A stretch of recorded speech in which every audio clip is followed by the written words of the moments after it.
West Bay, a lot of great punk bands and hardcore bands, and that is definitely the reason why I play guitar and influenced a lot of the writing that I did, because it was so accessible and basically anyone could do it. I didn't know how to play guitar, but all the shows were just people that I knew, and it made me want to do it too and be a part of that.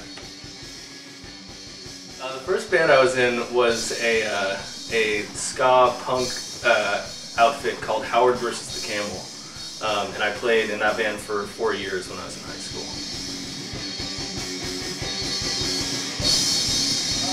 Well, I started playing drums when I was about 16 or so.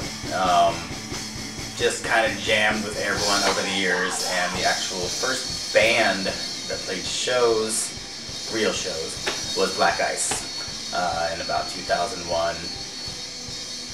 Started that, played with them for 10 years, up until almost now. I don't know if we're still playing or what, but that was the beginning of it all for like the actual like drumming in a band that played shows.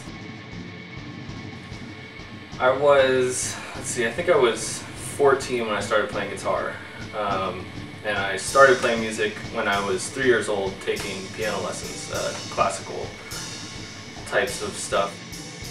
Well, I definitely hated it growing up until I was maybe 10 or 11 years old. I just despised piano lessons because it's very rigorous, and you know, just being a kid growing up, you don't want to have to, or I didn't want to have to sit in front of the piano for half an hour every single day and, you know, be told what to play, how to play it. But looking back on it, I'm really, really thankful that my parents made me do it, basically, because I probably wouldn't be playing music, and if I was, I probably wouldn't be playing the kind of music that I am if I hadn't been brought up with classical music. And I also write classical compositions and play the piano, and I've been getting more back into that again.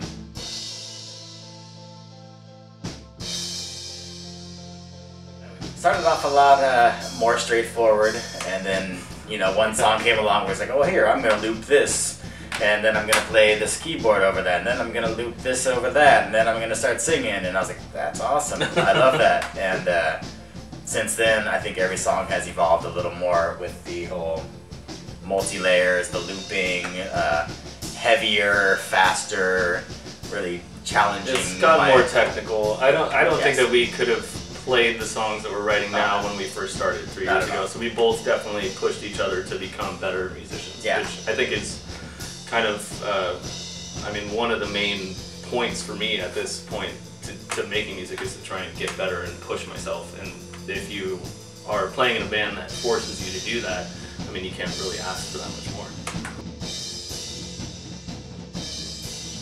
I think that if it's just like a two-word description of like genre, I call it progressive thrash, although I don't know how accurate that is, but I kind of feel like that gives an idea that we're doing something a little above and beyond and kind of trippy or something, as well as kind of heavier, faster parts. It's kind of hard to describe though.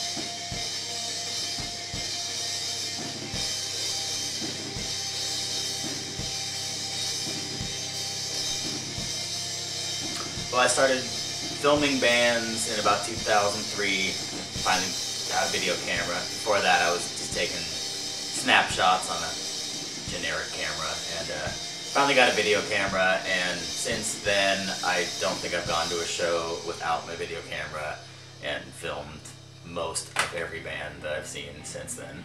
So I put it all up on YouTube, Kevin Brown's videos, and YouTube/Kevin Brown's videos, and over 500 videos of bands from the, bands playing in the Bay Area, not necessarily from there, traveling bands I get all the time, and yeah, I just keep doing it. It's, I guess, it's like my American Express card, my camera. I don't leave home without it. If I show up to a show and I don't have my camera, or like I run out of batteries, I'm like, oh, this is awkward. What am I doing?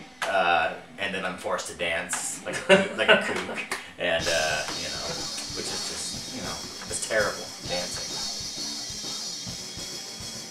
Yeah, no, it's going good. I'm about to start doing a archive, backing it all up, getting all the shows, and then get an actual website besides YouTube and a whole different layout, and eventually DVD compilations of bands who agreed to be on it, possible interviews in between, and just kind of a rehash on the 2000 through 2010 decade.